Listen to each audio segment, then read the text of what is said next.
Hey, this is the Toxic Reign Scandal featuring TBK the Turnbuckle King. Got another good one for you guys today. We'll talk about a certain particular match. We're talking about the Goldberg versus Hulk Hogan match at Nitro July 6, 1998. And the question is, was Goldberg versus Hogan at the right place? Was Goldberg defeating Hulk Hogan on a regular episode of Monday Nitro? Was it a big mistake? Should it have continued on at another pay per view or whatever the case may be? But we're going to talk about it. We're going to talk about it. We'll talk about the whole scenario of Goldberg winning the championship, the match, the whole setup, everything. We'll get more into that in a second. So appreciate you guys coming out to the Toxic Ring at the locker room. Greatly appreciate it. We'll talk more about it. And then we'll have interviews, of course, and what people had to say regarding this particular match. So this was, like I said, Goldberg versus Hogan. This was back in 1997. 1998, I'm sorry. And this is when Hogan was the WCW champion. This is when Goldberg was getting hot in the ranks. They faced off, had a match, and Goldberg ultimately ended up winning the WCW championship. And this was actually a call that was stated by Hulk Hogan. But let's get into it. Let's get into more of that because I want to air the dirty laundry here. And now also, Goldberg versus Hogan was, like I said, it was over 25 years ago, July 6, 1998. But even though it was a loud crowd, even though there was hype that Goldberg won at the Georgia Dome, it's one of the greatest moments of wrestling history. But gotta definitely think to yourself, should this been at a bigger venue? Should this been at a pay-per-view for all we know? That's the question about that. So I think it should have been at a pay-per-view. I think it was a mistake just only putting it at a regular Monday Nitro. Now I know on the documentary that WCW just had, Eric Bischoff stated that Hulk Hogan called him up saying he wants to lose Goldberg right there on the spot. But I think it was a bad call. I think it was a very bad call. I think it should have been a bigger event, and I think it should have been more proper booking behind it. But like I said, I know it's still a great moment in history, but at least Hogan put over a star. And Goldberg did win the WCW title, and he was also, before he vacated, he was also the United States champion. It was 40,000 people in the building. When Goldberg hit that jackhammer, the crowd went wild, and it was 1, 2, 3. Your brand new WCW champion, Hulk Hogan. Bobby Heenan was on commentary. He did a good job on there. Not only is that match remembered for just the moment, but also Bobby Heenan on commentary. But it's crazy because that crowd was hyped. This was Goldberg. When he won the WCW title, he was pretty much the man over there as far as the babyface for WCW. He was their version of Stone Cold Steve Austin. But how much bigger would it gotten if it was at a big event? Let's say Bash at the Beach. And now this match was 6 days before Bash at the Beach. Bash at the Beach, I think, would have been better if Goldberg had won it there because I think it would have been a great event. It was in San Diego, California. I think it would have been much bigger effect if it was at the Bash at the Beach. That was a great pay-per-view for WCW, later on WWE due to the being bought out by WWE. But I think he should have won it at a definitely a pay-per-view. I think it would have made it much more sense. I think it would have made much more effect. And I think so that it would have definitely hyped up the crowd much more. They would have paid to see it because that's the type of match that people pay big money for at a pay-per-view, not just a regular Monday Nitro. And with that being said, Goldberg was getting pushed. I'm not taking nothing away from Goldberg. He had a push. He was in there. I know he was. I know it wasn't a long match, super long match, because it is Goldberg. It's not like he was in there with the best in-ring performer with Hulk Hogan. But other than that, it still was a great, great match between these guys. I think it was amazing. Um, I think it should have been exactly at a pay per view, but it was a good idea of the match. I'm glad the match happened, but right, right, wrong place, wrong type scenario. That's the whole thing about that. Mordio Zuckerman, yo, welcome to the locker room. But I think it was just a big mistake. This should have been definitely at a pay per view. What's going on, my man? But yeah, Goldberg and Hogan for the WCW Championship should have been at a pay per view. And the thing was it the right call for Goldberg versus Hogan on Nitro? I don't think so, because the way it started, I know it originally started off by Hulk Hogan was the champion. Goldberg was getting pushed. He was getting popular. He had his streak going because he was starting to get over as the main eventer. And what he did was Goldberg was challenged Hogan for a title match. It was at the Georgia Dome, but Hulk Hogan said at first that Goldberg had to defeat Scott Hall first, which he did. Later on that night in the main event, he defeated Hogan for the title. Now, when he did win the WCW title, he did vacate the United States Championship. So it just didn't. I just don't think it made sense. Action, not distraction. Salute to you. Said this pay per views on my B day. Oh, that's what's up, man. Bash at the Beach '98. It got views to be WWF that week. Yeah, and I know that's why they put it on Nitro, but that was just 1 week. I think if they had did it, if it would have been long term booking, let's say you put that match on for Hogan versus Goldberg, WCW title. How about the NWO stablemates could have screwed Goldberg, got close to winning, and maybe that would have made a big difference. I'm just saying. I think that would have been a big difference in that part where they could have had another follow up match for the championship again. No NWO at ringside, and maybe Goldberg could have won that night. And he still could have got the pop, but that's just my view. That's how I would have booked it. I don't think I had no problem with the match, but why do you have to win on regular Nitro just to be WWE for 1 week? Now, after that, after Goldberg won that match and championship, they wasn't able to continue to be WWE for long, because that's when Attitude Era was already ushered in. The Stone Cold, The Rocks, Mick Foley, DX, Undertaker, Kane, etc. They was hard to beat every single week. So that's the whole case with that scenario. And like I said, Hogan was still had a name, but he was starting to die down. So they need a new guy, and the new guy was no other than Bill Goldberg. Who's next? Like I said, the crowd was going crazy that night. Definitely was a wild night. But I understood why they did it. I understood why they made that call. Was it the best call? I don't think so. That was the whole reason they aired it on TV. Yeah, that's true. You're right. They did. They did. They was trying to do everything they can to beat WWE ratings, but it was only for 1 week, and it did not help them long term. That's called short term booking, not long term booking. You see, I can talk wrestling all day. Yeah, wrestling gets you in the groove. I'm right there. I'm there, right there with you. But Hogan, I applaud Hulk Hogan. He don't get enough credit for it. He did put over Goldberg. We used to Goldberg.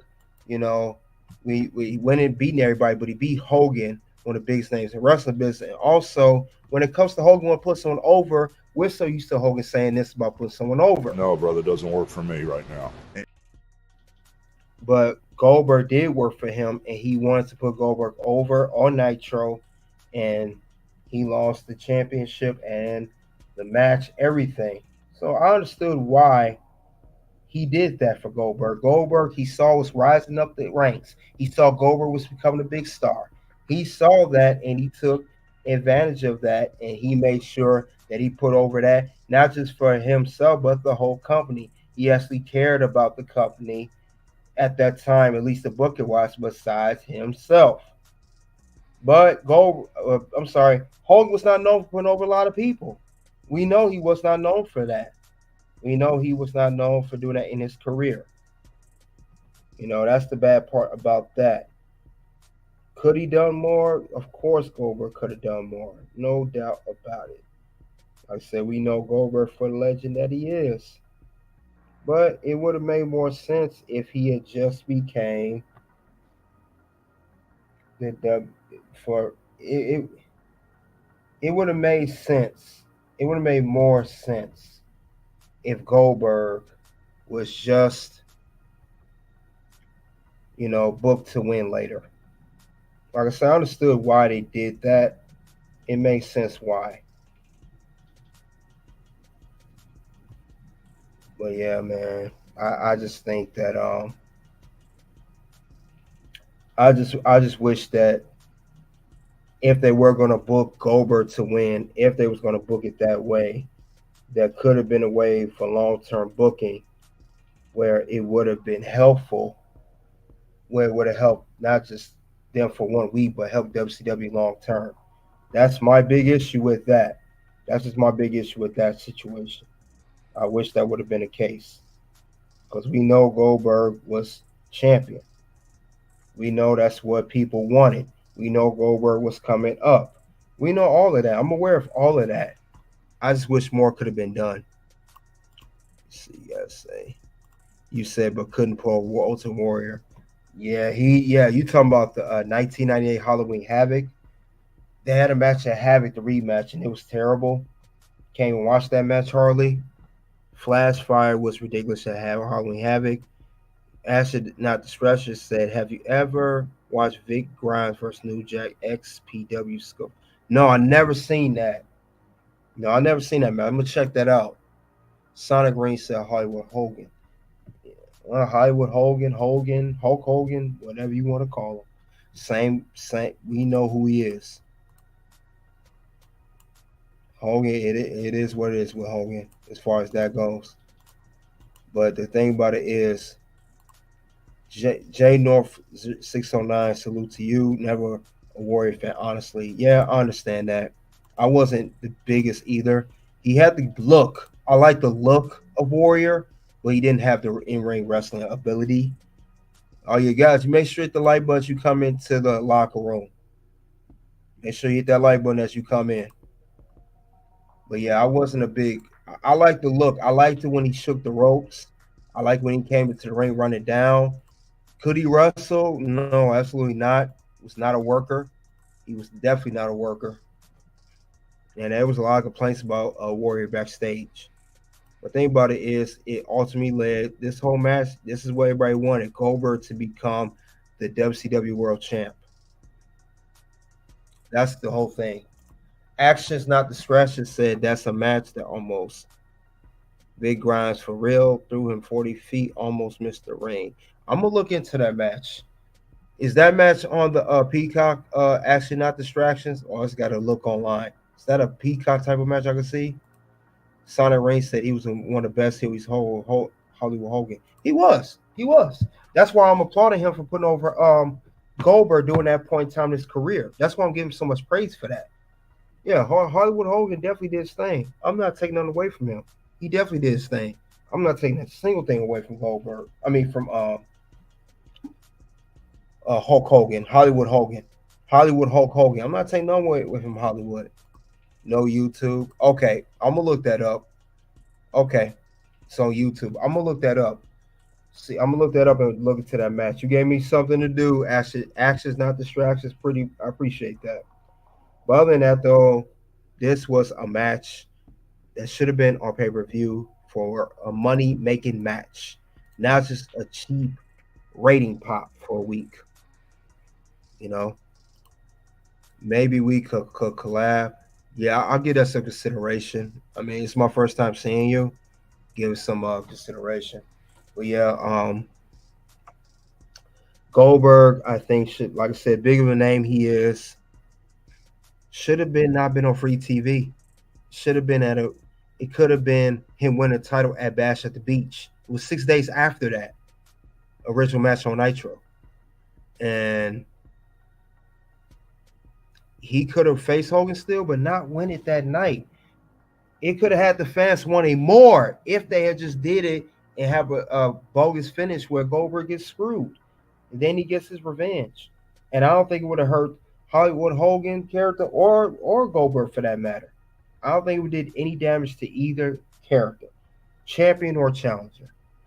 I don't think it would have done anything about it, but that's my opinion on that. Now, I know there's an interview on Goldberg. I'm sorry, Eric Bischoff talks about how was it to work with Goldberg. I know they don't have the best relationship, but we're gonna tune into that. Eric Bischoff, he talks about that. So let's see what Eric Bischoff had to say about Goldberg. And he had another one where he talks about this particular match of Hogan putting over Goldberg. I said Hogan said that during the documentary, and he also said during this interview as well. Not this interview, but the one after I'm going to pull up. So I'm going to have that up in a second. But he did talk about it, and we'll see what Mr. Eric Bischoff had to say. This was Eric Bischoff on Title Match channel, and we'll see what Eric had to say about Goldberg.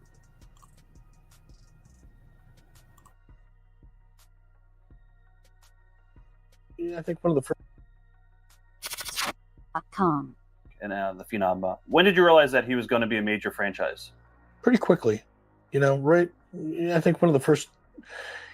Again, I'd like to sit back and tell you that we sat back and crafted everything before we did it, and we knew what was going to happen. We had a good idea about what was going to happen, and that would be bullshit. We knew Bill had a great look. He had credibility, but he was green, as I'm sure he would admit. And we brought him out in these short matches to help get him exposed. But the way we didn't anticipate, nobody did, how the crowd was going to react to him. And then once we saw that happening before our eyes, we went, okay, wait a minute. Instead of let's just bring him out for a squash match, maybe we've got to come up with a way to build on this character much sooner than we thought we would. Why did WCW sign him to a larger deal in '99 after he already had a valid contract? Because he held us up. Okay. You booked him to win the WCW World Title. I believe it was Live Nitro instead of putting it on a pay-per-view and making fans pay for it.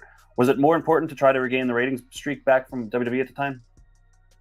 That may have been a factor. It wasn't the only one, but I knew we were going to be in Atlanta. And it was really Hulk's idea. So I don't, from that perspective of, was it, did I do it on TV instead of pay-per-view to get the ratings back? That it wasn't my idea to start with. Right. And I remember, this is another one I remember specifically. I said, brother, I got an idea. Let's do this instead of that. Why? Bill's hometown. By that time, we probably had 25,000 tickets sold in advance already. We did like 45 or 50,000 that night, whatever the number was. And Hulk knew it would be a great moment. And I knew and I believed, and I went along with it because great moments on TV ultimately lead to great moments on pay-per-view. So I wasn't worried about the revenue. We were making money at the time. I was fine with it. Bill Goldberg, easy to deal with? No. Why is that? Intense. And by the way, Bill's a friend. So nothing So he said, despite all of that, with the match, being on, helping WCW revenue wise, Goldberg was not easy one to work with. So let's see what else Bischoff got to say. Like I said, I'll pull him up everywhere. He says this again, but this is, I think, the second interview is more recent him talking about this. So we'll go through it again. Let's see what else he had to say. Let's see. Ashes not distracted, just appreciate that. Don P. Big Papa Pump, salute to you. Let's continue with this interview with Eric Bischoff. Saying to you, I wouldn't say to his face, or probably haven't. But, again, go back in that time, Bill came in Too much too soon? No, well, maybe, but maybe, but I don't think so. He came in he knew nothing about the business, but he was an athlete. He was intense. He demanded a lot of himself. He was a perfectionist. He had a short fuse, probably still does. And you put him in the environment of professional wrestling where you can't take anything at face value. And all of a sudden now he's being asked to do things, and he's got this guy over here in his ear telling him one thing, and he's got this guy over here telling him one thing, and he's got to deal with me who's telling him one thing. And all of a sudden you mix all that shit into one bucket and you got nitroglycerin. And that's what it was like working with Bill. Now, if Bill had been in the business for 10 or 15 years, this person over here wouldn't have had that much influence. Or this. Now, I could see that. Why? Because Goldberg had a name. He already had success in football. And he probably, that's where when you become a big star, any big star wrestler can tell you this, they're going to have some type of ego. Hulk Hogan, Stone Cold Steve Austin, Triple H, Goldberg, Warrior, you name it. So it's not surprised to hear this about Goldberg, but Eric Bischoff, he's on to something here. He got a point. Let's continue on. Person, or he could have looked at me and said, "Dude, you're full of shit. I want to do this instead." Right. But he didn't have that foundation to kind of cut through the bullshit. So he had to manifest the way it manifests with Bill. WCW finger poke of doom with Hogan and Nash. In hindsight, was it a mistake? Yeah, clearly. All right. The reason you're asking me that question would reflect the fact that it was a mistake. Right, exactly. So, what are your memories of that night? I don't have any. Really. You just want to forget about it? No, well, that's not that. It's just it wasn't that big of a. Yeah. It's not like, the plan to introduce the NWO or anything. It was a spot. It was a match. It was a moment. What do you think the legacy of WCW should be? Innovative. We were there. We were real. We were competitive. We probably were the primary reason, at least 50% of the reason for the resurgence and the popularity of the sport to a level that it had never been before and probably never will be again. What was your favorite and least favorite day working for WCW? Oh, it's too hard to answer because there's, different things. But, I think probably one of the most fulfilling moments was Bash at the Beach when Hogan turned, just because of the level of heat and reaction that we got. And it was palpable. You could feel it. The least favorite was probably the night before I got let go. Right. It was probably right up there. Once you realized WCW wasn't going to be your future, did you feel you were done in the wrestling business? Yeah, I did. And I was fine with that. I certainly never would have anticipated having the opportunity to work, for Vince McMahon. And I had enough other things going on that it was like, oh my God, what am I going to do for a living? I've always had a lot of things going on. I've always, as you talked about earlier, spread myself too thin, but I've been doing that since I was a kid. So I had enough other things going on and confidence in my ability to do them that I wasn't worried about it. It just, I never would have seen any other opportunity for me.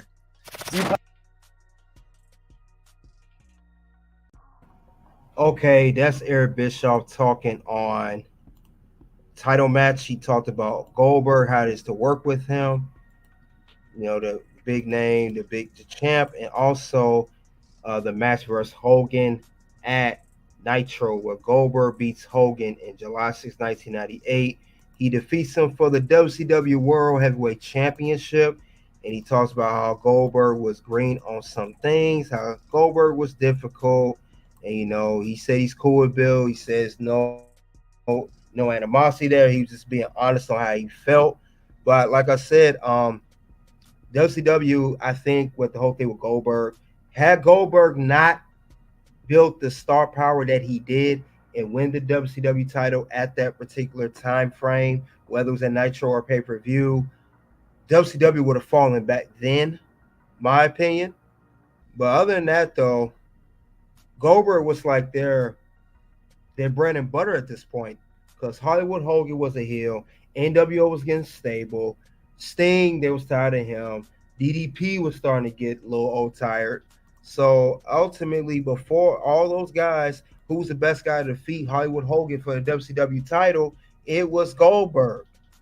And he was the best name to do it. And I would say it could have been done any other way. I mean, look how that crowd was that night on Nitro when he jacked them up for the jackhammer. Goldberg holding Hollywood Hogan for the jackhammer and defeating 1, 2, 3 for the belt. Oh, hell yeah!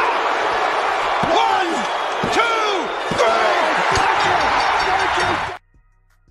That crowd was crazy that night. I mean, it was almost like a yes night. That type of- Yes! Yes! Yes! Yes! Yes! Yes! That crowd was crazy that night. It was going wild. This was before social media era too. So, like I said, it was a full house. Even though it was on Nitro, I understood why they did it. They're competing against WWE, Attitude Era at that point. Definitely. Don P said Harlem Heat NWO days. Don P said right here, Goldberg was the first wrestler I see win over 300 straight matches before the WWE guy that just lost at WrestleMania.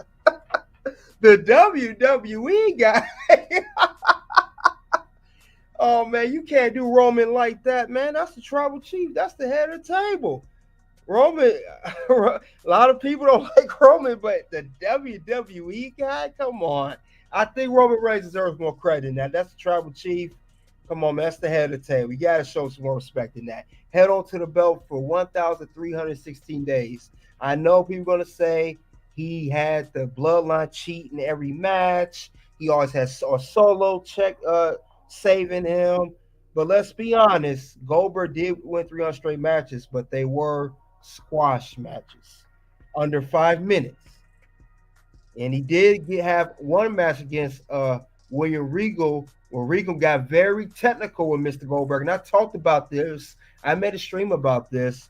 And he exposed Goldberg's wrestling skills, or lack thereof.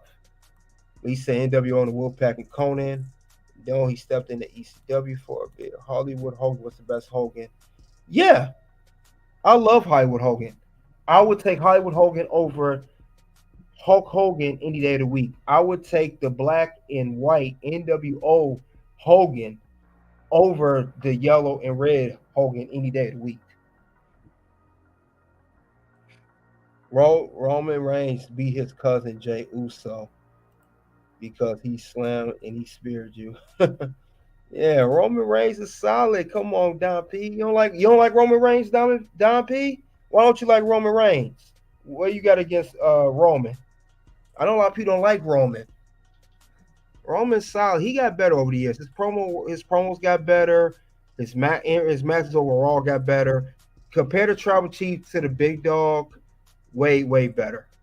But yeah, this is another interview, by the way. Speaking of which, of another guy that's the spirit of Goldberg, and Eric Bischoff talks about him again, but he gonna talk about how go more to depth how Goldberg, was gonna defeat Hogan. Hogan made the call to be defeated by Hogan. To be defeated by Goldberg. He's gonna talk about how Hogan made the call to have Goldberg defeat him on Nitro. So we're gonna get to that in a second. Hit that like, subscribe as you come in, keep the notification bell on. Let's keep that on. So let's get into that. All right, let's get Don P said he the Rock cousin or whatever, and the whole family was holding all alike. Oh, you talking about the No-Eye family. So, you don't like Yokozuna either then. Or the Wild Samoans. Let's get into this. Let's see what Eric Bischoff had to say on an interview with Inside the Ropes. So one of the biggest moments from WCW that still gets replayed today is Goldberg beating Hogan on Nitro. Mm-hmm. And there's some people say, well, that should have been on pay-per-view, or not. what was, talk about the decision behind doing that, and or how it came about, and do you, in hindsight, stand by the fact that it was on Nitro? In hindsight, I would do it again and again and again and again on Nitro for one reason and one reason only. I worked for this guy by the name of Ted Turner. Ted Turner, when I was hired, told me, Eric, actually it was Bill Shaw, not Ted Turner, but it was Bill Shaw speaking for Ted Turner. Eric, this is not a wrestling company. This is a television company. We want you to be profitable, but keep in mind, this is a television product, not a wrestling product. In July of 1998, we were printing money. Every year in WCW, every division in Turner Broadcasting, in the fall of the previous year, so in the fall of 97, I would have had to put forth a budget and a forecast. And I would have to submit that to Turner Finance, not WCW Finance, Turner Broadcasting Finance. And Turner Broadcasting Finance would have to sign off on that budget and approve it, because all of the money that I was to receive for the following year to operate my company was based upon that forecast. So in 97, I produced my financials, had them approved, was allocated a budget based on that forecast and that plan. By July of 1998, I had exceeded that forecast by probably 40 or 50%. I blew my own forecast out of the water. We're literally making more money than anybody in Turner Broadcasting thought possible at that time. So knowing that I have no need to continue to over-deliver. What I have to do is satisfy the people that I work for, and they're a television company. So I'm driving down the highway. I remember exactly where I was. Our daughter lives in Marina Del Rey, California, and I was right in here where she lives, probably about a mile away. I was driving down the road, my phone rings, and it's Hulk Hogan. He goes, "Hey, brother, I got an idea." "Sure, what do you got?" He goes, "I want you to book me and Goldberg at the Georgia Dome. Main event. I'm going to..." Stop. Are you kidding me? Say that again? No, brother, I'm serious. I'm going to wrestle Goldberg, main event, and I'm going to put him over clean. Okay, let's do that. And there was no, well, wait, maybe I should put this on the paper, because I know this sounds horrible, but again, context is king. I didn't need to make 58% more than I was budgeted to make. I was already there financially. So that's why he didn't put it on a pay-per-view, because the revenue was so high. He thought it wouldn't make a difference. But I still believe he should have the match at Nitro, but don't have him win the belt tonight. He could have won later on, had a series of match, and maybe get a second match at Bash at the Beach. But WCW was so, I guess they wasn't hungry for ratings and money. It wasn't even a ratings thing. They wanted to do it for ratings, and the money was good. Revenue was high. Because it was making so much money at that peak, they didn't think they needed to put on a pay-per-view, but I think they still should have done that. It would have made much more effect. Let's continue on. But I knew that putting that match on television was a way for us to reestablish our prominence, because we had been beating WWE for weeks and weeks and weeks, almost 83 of them, I think. Just plug in. But it wasn't a decision that was driven by finance. It was a decision that was driven by what's best for the television product. And that's what... It sounded like to me, now he mentioned the whole television company and Ted Turner and broadcasting company. It sounded like to me this was pressure by the TV networks to make sure they put him a great match. It wasn't so much pay-per-view. It wasn't so much money. Their ratings were down. WWE was coming up in the ranks, and I think it was as much pressure. That might have been a reason why, I believe why, that match was televised on free TV and not, and I mean not, on a pay-per-view. For that, so that could be the reason why, according to Eric Bischoff. What you guys have to say in the locker room about it? It was champ that long because it was nobody to take it. They did it different. They didn't hold the belt for that long with this BS recycle matches from ECW and casket matches. They played more than one character. Now, P say stop watching wrestling with ECW got stronger than every other wrestling organization is taken as the ECW, not the same. ECW was the only and would need a big budget to compete. Man, Don P, you've been watching wrestling for a long time. How long have you been watching wrestling altogether? You must be a golden era guy of wrestling or the 70s. Laverne Lowe, salute to you, said, hey, I'm still over at the bread, but I'll be back. Okay, cool. Don P said with WWF at the time, bro, Paulie dangerously. That's Paul Heyman for you guys who don't know. May Vince pissed off because these other guys messed up with WCW. Man, you know a lot of your history there. But yeah, that was crazy. That's why Eric Bischoff televised that match the way he did. That's why he televised it the way he did. And that's why it went down like that. But yeah, another interview. This time it's Goldberg, not Eric Bischoff. He did an interview recently back in December last year with Steve at Evil about WCW. And he talks about his time in WCW, and I think he brings up that match with Hogan. So let's see what Mr. Bill Goldberg got to say about this match.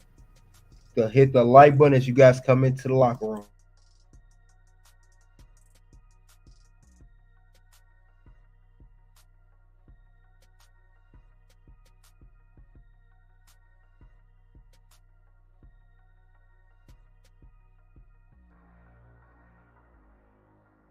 I don't remember You that heard one. it here first. Randy Rogers did that one time. It was weird. Didn't it make your set? How'd you read your set? Yeah, it was a hold my beer and Damn. Hold my beer and smell this. hold my beer. Okay, sorry to interrupt. Didn't go that far. So icy hot. Yeah, but I mean, yes, you get to the arena. I'm really ruining it for anyone who truly believes that there is some realness. Well, nobody watches our podcast, so you're good. Okay, good. So in that case, And everybody that watches the podcast, they're fucking here. so you walk into an arena, and you go in the locker room, and there's a board, and it's right when you walk in. Everybody sees it. Goldberg versus Hogan, 20 minutes. Goldberg. So Goldberg versus Hogan is the match. It's going 20 minutes, and the winner is whoever is written up there. And so you work backwards. In this case, you. Yes. So you work backwards from it, and you compile a match that's going to take that period of time. You try to tell a story in that period of time with certain moves. And like I said, I only had 2, so it really didn't matter for me. But yeah, I mean, it's a terrifying process, especially when you're in your underwear in front of millions of people. So Now- yeah, it kind of sucked. When I was in the business as a writer, I met several writers that wrote for WWE. Yeah. Who decides that you beat Hogan? That night it was Hogan. Hogan decides. Hogan decided. Well, yeah. At the time, it was the Monday Night Wars, WWF against WCW. WWF historically is known to be run by Vince McMahon. When you get a guy like Hulk Hogan in the business, who is arguably the pillar of professional wrestling, when he comes to WCW, an upstart company that is led by younger people, you follow his lead. And so he was running hot with that NWO bad guy character, and you're only as good as a wrestler as your opponent, right? And so they needed some big, monstrous, ugly dude like me to beat him. And so I fit the bill pretty well, and I did. He chose to do it, and it was a perfect move for the business at the time. And he's very unselfish. Did you ever do the unselfish thing and decide to let somebody beat you? No, I was never in a situation to where I made the call, right? Really? At You the end never made a call? Well, I mean, I've made a call a couple times, but that was different. The fact is that they never paid me enough money to be also a producer. right? So you pay me to be a wrestler. I come up, I show up for work. I see my assignment and I try to do it as best as humanly possible. I don't get into the, hey, well, I should win this time or let this, although during the streak, and this should tell you a little bit about me, during the streak,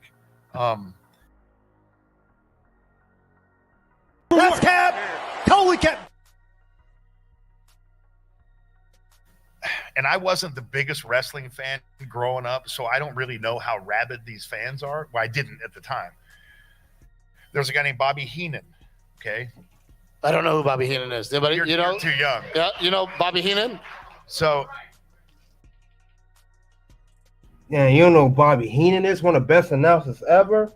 Come on, man. You don't know wrestling at all. Just for you saying that, I got to put you on the list, Steven Evil, whoever you are. You go on the list for that, man. You just made the list. Yeah, Bobby Heenan is a legend. Yeah, y'all crazy, though.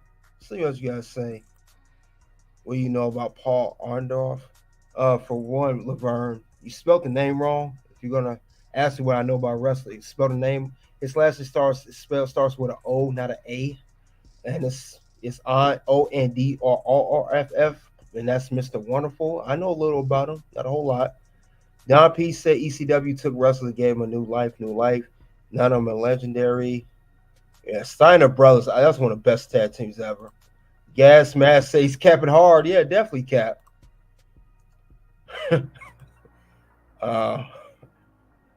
He's an imbecile. Trinex 333 salute to you. Don P said Dusty Rose Pops. His son before the Goldust. Mike Awesome. Raven Primetime. Oh yeah, Brian Pillman definitely one ones that don't get talked about enough. Tahiri came from ECW. You're right. He said get him off the stage. Oh man, I agree. He should get him off the stage. Yes. Yes. Yes. Yes. Yes. Yes. Yeah, get him. I don't know who Bobby Heenan is. You definitely don't know wrestling. Goldberg will whoop you. Bobby the Brain, terrible wrestler.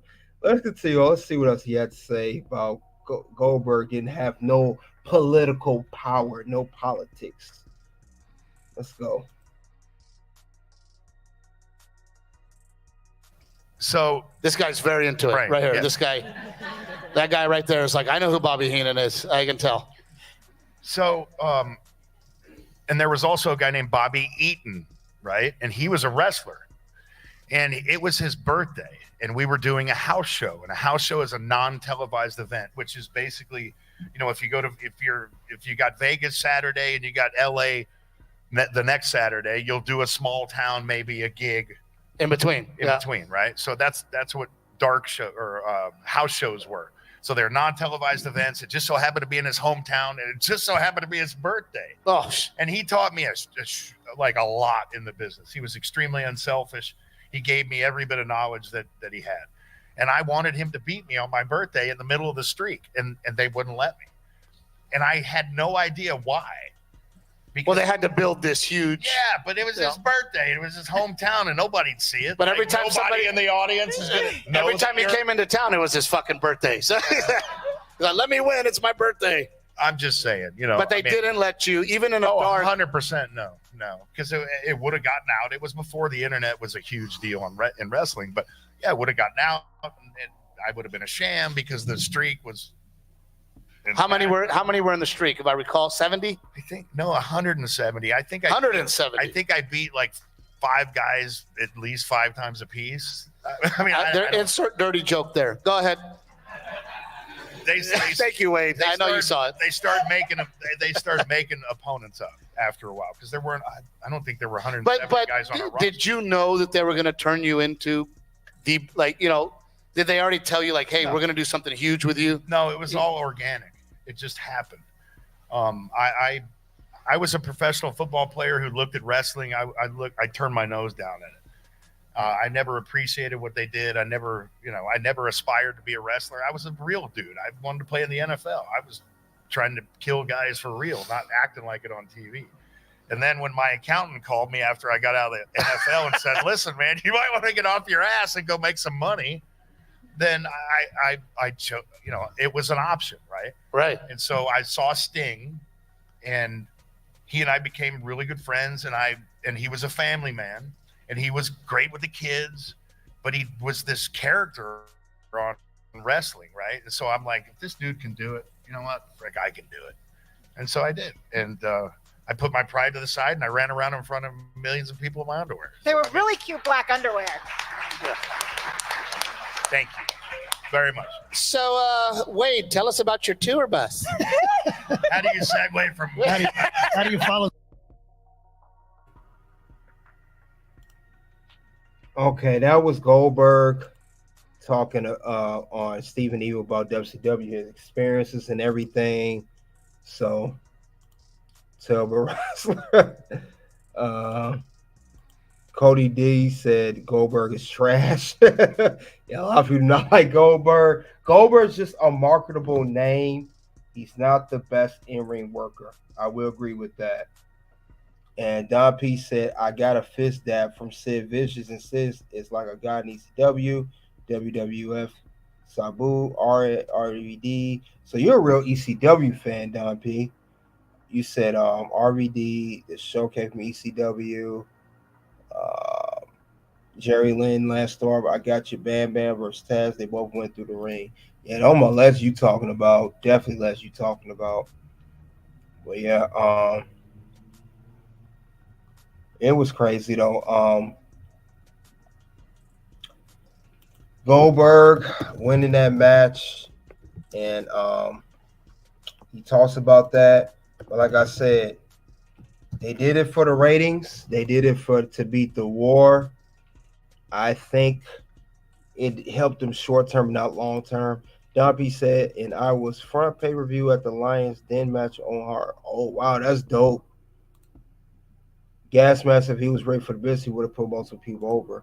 Yeah, he didn't want to. He didn't want to put nobody over. That's what I'm saying. He didn't want to put nobody over. Except for certain people. He was very particular who he put over. Because Goldberg enjoyed being the guy. He enjoyed winning. No different than other people. He's no different than other people. Big star names to have that ego where they don't want to put people over. So, no different at all. And then Goldberg got so much criticism, not just not putting people over. He remember the whole Bret Hart situation where he kicked him in the head. I may cover that on our live. I may cover that on a live one day. But yeah, Goldberg, big name, world champ, mega star, one of the biggest names ever. And it's crazy. A lot of people look up to Goldberg. I know it's Goldberg, my bad, but WCW needed a new big guy. Yeah, you're right. And that's what caused WCW to go up into flames. That was pretty much the end of WCW. Vader was getting old. Bret still pissed over that. Yeah, Bret ain't never gonna let that go. He ended that man's career. Bret ain't never gonna let that go. He never gonna let that go. Not at all. Yeah, he with Goldberg. Like I said, Goldberg was the star of WCW. He was pretty much the answer to Stone Cold Steve Austin. But like I said, I give it to Goldberg. Great physique, works out, stays in shape, everything. But the business is way different now. I don't think Goldberg would get like he is now. He has to put in a lot more work. He definitely would have been in NXT for sure if they had that out back then. Definitely would have been in NXT. But other than that, though,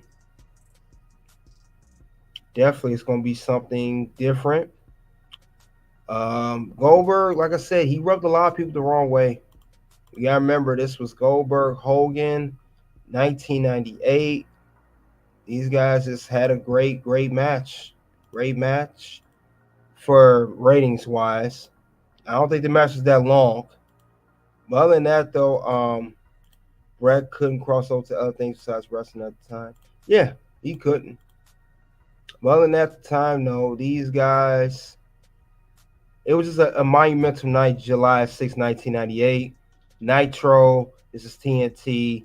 they needed a match. They definitely needed a match to put WCW over the ratings, and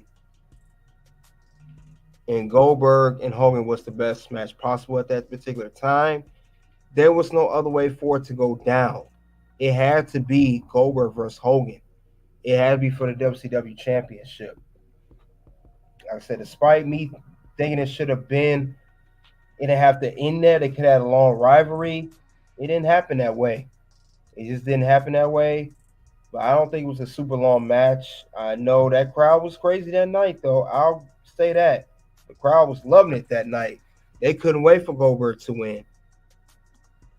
Don P said Goldberg just got the spear hold you the 2-minute suplex you while foaming at the mouth. Yeah, that was his style. That was Goldberg's style. He a quick match, a spear, jackhammer, 1, 2, 3. It is over. And that's just how it was. Goldberg, like I say, he roasted people the wrong way. I will say that, but he was a big name. He kept them up a little bit longer. I have said about Goldberg, he kept things a little bit longer. He kept it up. But you can't blame it on Goldberg. He was booked wrong. But Goldberg was booked wrong as a whole. If he was booked a little bit better, WCW could have eventually won the they could have eventually won the whole Monday Night War. Laverne said, "What I missed, Goldberg versus Hogan, Nitro 1998. Was it the right place to for that match? A lot of stuff happened that night. Yeah, remember Goldberg faced Scott Hall. If he beat Scott Hall, he would face Hulk Hogan. So that match was beginning that night. And then Hogan and Goldberg was the main event. Can't be mad at Goldberg. We had to go to bed. Yeah, it was a late one. Yeah, definitely. I can't have that. No. It couldn't be too late. Hey, my man, whoever you are, Naked Beekeeper, I don't play that up in here. You gone, man. I don't play that. I don't play that at all. And with that being said, since you want to put that nonsense in my chat, you get it. Bye-bye, bitch.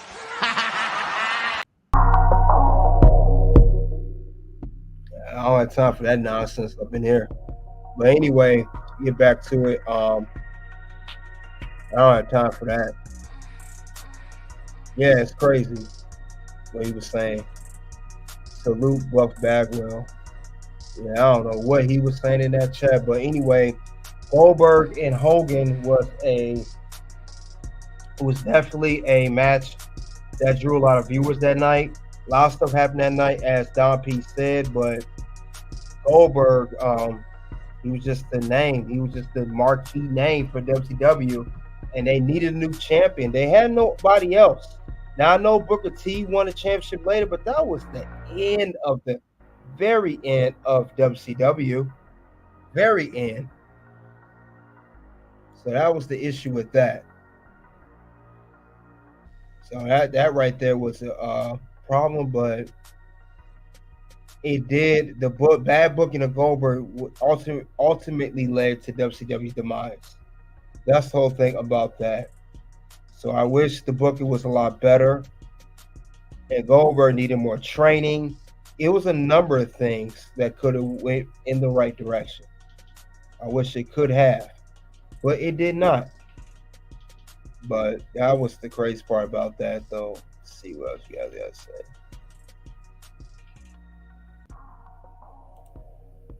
I remember Bagwell.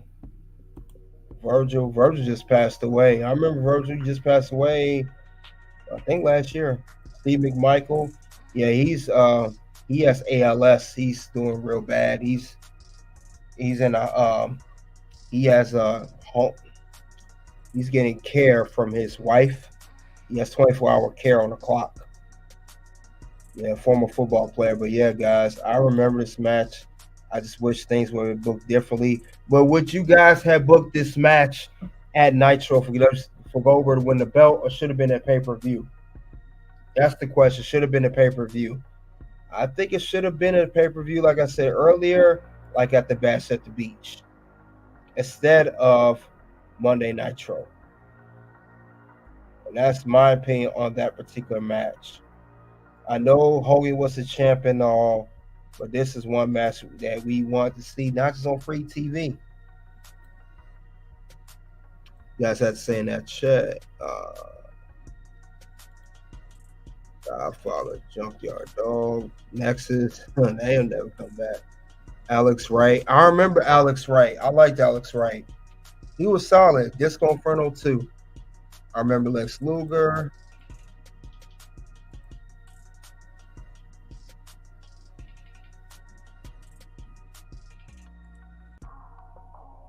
Yeah, that's crazy. Son of Steve Austin, when he was in American Male WCW.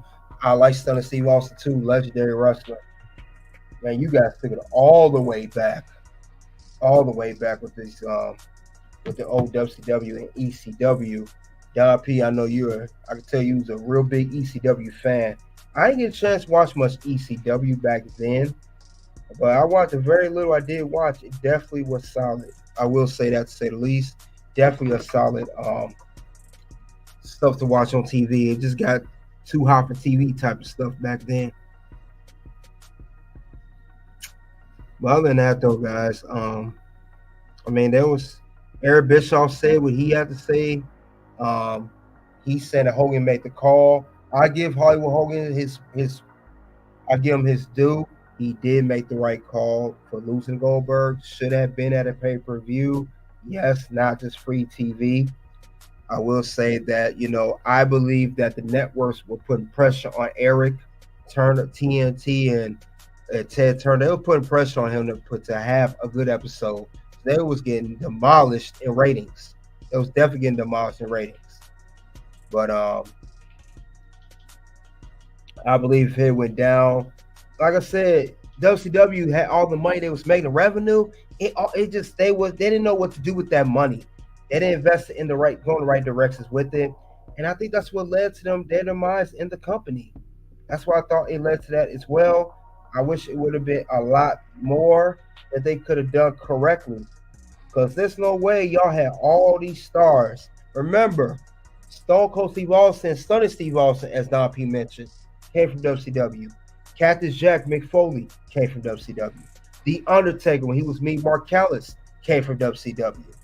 Triple H, who was terrorizing John Paul Levesque, came from WCW. Chris Jericho came from WCW. Eddie Guerrero came from WCW.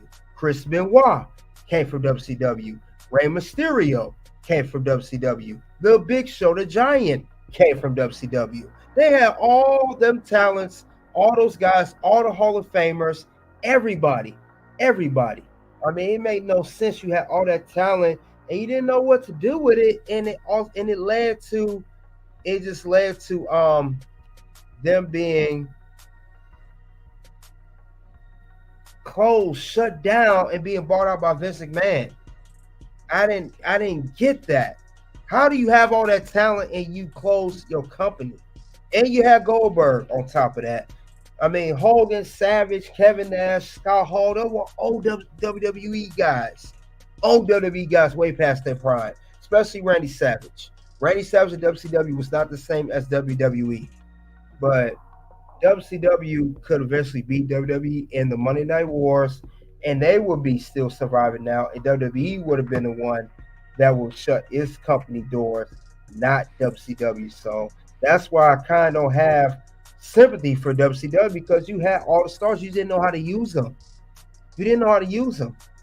I mean, I mentioned too that, back with a stream I did last week of the Black Saturday, how WCW could have bought territories that WWE bought. There are so many ways they could have took over. Jim Crockett, WCW, they had so many opportunities to win the whole war, and they did not win the war. And like I said, WCW, I sorry I gotta do this, but I gotta put you on the list. You just made the list! There's no way you had all that talent and couldn't got over in your company. So I just don't get that. I don't get that at all. Let's see what you guys have to say. Eddie, yeah, I mentioned Eddie Guerrero. You said here because ECW made the merger happen, he forced Vince to monopolize. WWF was paying more and more big events. True, but they're required to be on the road more days a year too. And guys that went from WWE to WCW, they didn't want to be on the road over 300 days a year. So they didn't care about the money. And Dean Malenko came from WCW. Yeah, Dean Malenko as well. He's another one. And Perry Saturn, all those guys. One word WrestleMania. Vince brought all their majority shares. WCW could keep up running at Raw. WCW was going to be right. No, that's the first time I heard that, Don P. Was WCW was racist? I didn't know that. Wow. Ted Turner. Yeah, I've heard about Ted Turner screwing them over. I heard about that. I've heard about that. Definitely, I heard about that. WCW did bad business. They didn't expand to the market and pay-per-view. And remember, too, WCW problem was they was overpaying stars. And another two words that did ruin WCW, creative control. When you gave Kevin Nash and Hulk Hogan creative control like that, it was the beginning of the end. That was a big problem, too. And it became to the point where it was just done at that point. That's all you heard what guys with creative control was doing majority of the time. No, brother, doesn't work for me right now. That's all you heard when they didn't want to do job to someone or lose. So it's just crazy. And then those same guys had creative control. If someone complained or said something to them or tried to step to them, all they got was "Cry Me a River." Go cry me a river. That's all they got when someone was approaching them about how they was doing business. Same with front office. Andrew Sonia said DDP was in WCW. Yeah, but he didn't make the jump to WWE until after the merger. He didn't make the jump till then.